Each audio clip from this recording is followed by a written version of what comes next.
So some people confuse the rapture with the second coming,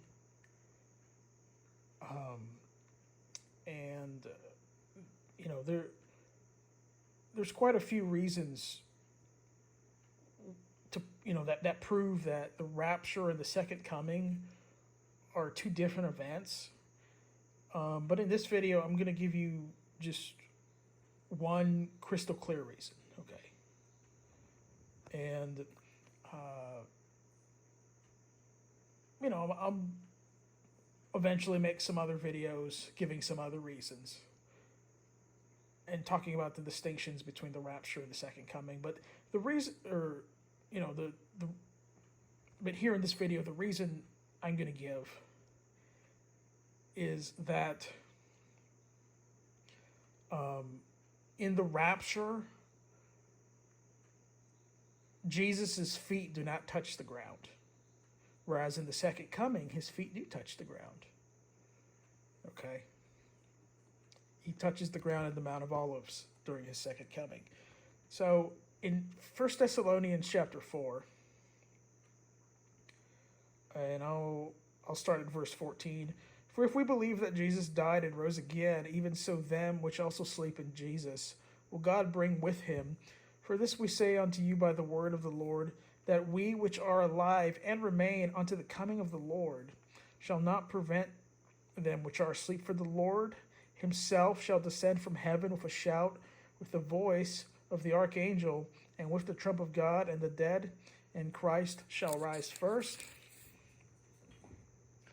Then we which are alive and remain shall be caught up together with them in the clouds to meet the Lord in the air.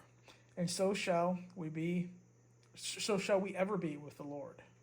Wherefore comfort one another with these words. So, these are passages about the rapture where we're going to be caught up in the clouds to meet the Lord in the air. Okay? And I also want to point out that,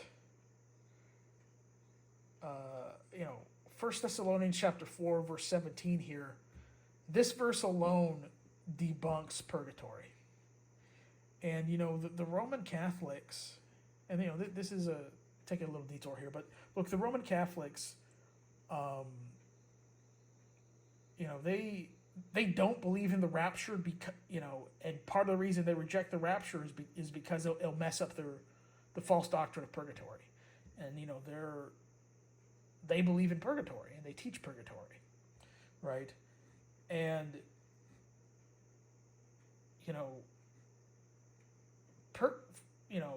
they believe everybody eventually, either goes straight to hell or goes to purgatory. And when they die. But here in the Bible, clearly, it's talking about some people that will be alive and will be caught up in the clouds to meet the Lord in the air. Okay, so that in itself debunks purgatory, because one, purgatory is not real, and then two, these people don't even die. Okay, they go directly into the air to meet the Lord. Okay, so look, Jesus' feet do not touch the ground during the rapture. Okay, we meet him in the clouds. Whereas in the second coming of Jesus Christ,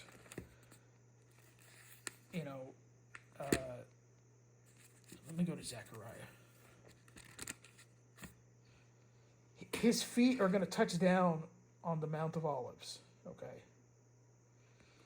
Verse 3, chapter 14, then shall the Lord go forth and fight against those nations as when he fought in the day of battle, and his feet shall stand in that day upon the Mount of Olives, which is before Jerusalem on the east, and the Mount of Olives shall cleave in the midst thereof toward the east and toward the west, and there shall be a very great valley, and half of the mountain shall remove toward the north, and half of it toward the south. And ye shall flee to the valley of the mountains, for the valley of the mountains shall reach unto Azal. Yea, ye shall flee like as ye fled from before the earthquake in the days of Uzziah the king of Judah, and the Lord my God shall come, and all the saints with thee. Okay, so this is actually a bonus reason of why the rapture and the second coming are different, because in the rapture not only do we meet the Lord in the clouds, right? And he doesn't touch, and his feet don't touch the ground, right? What is he doing? He's gathering the saints.